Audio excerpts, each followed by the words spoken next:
During the printing process, the recoater distributes powder in an even layer as it moves across the print bed. Any dirt or contamination on the recoater roller may leave marks in the powder, leading to irregularities in the print surface. Clean the recoater roller after 100 hours of printing to prevent divots and drag marks at the top surface of parts. In this video, we'll walk you through how to clean the recoater roller on your Fuse 1 generation printer. If this video helps you solve your printer's issue, please like the video, and thanks for watching. As a reminder, do not use compressed air or an air gun to clean the print enclosure, build chamber, or any other component. Mobilizing loose particles increases the risk of unintentional inhalation or ingestion.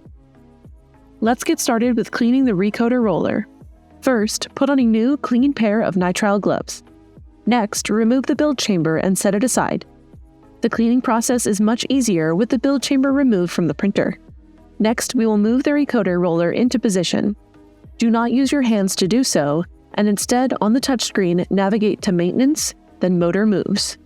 Touch and hold the appropriate directional toggle that will move the recoater out to the middle of the print enclosure.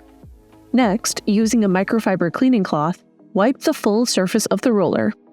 Move the recoater roller again while still over the opening in the print enclosure, and repeat the cleaning. Do so until you are confident that you have cleaned all sides of the recoater roller. If there is any hardened debris on the roller surface, wet the cloth with ethanol for a deeper clean. If you notice any deep scratches or burrs on the recoater roller, we highly recommend replacing the entire roller assembly to prevent avoidable print failures. Replacement roller unit assemblies are available at the Formlabs web store. Once you have finished cleaning the recoater roller, reinsert the build chamber into the printer, plug it into the printer, and close the print enclosure door. There is no need to rehome the recoater roller at this time, as the printer does this automatically as part of the pre-print process. We are now finished with the cleaning process. Remember to clean the recoater roller after every 100 hours of printing. Need help? Contact Formlabs support or a certified service provider for additional support. Did this video help you get printing again? If so, please leave a like on our video and subscribe for more content. What video would you like to see next? Leave a comment telling us more.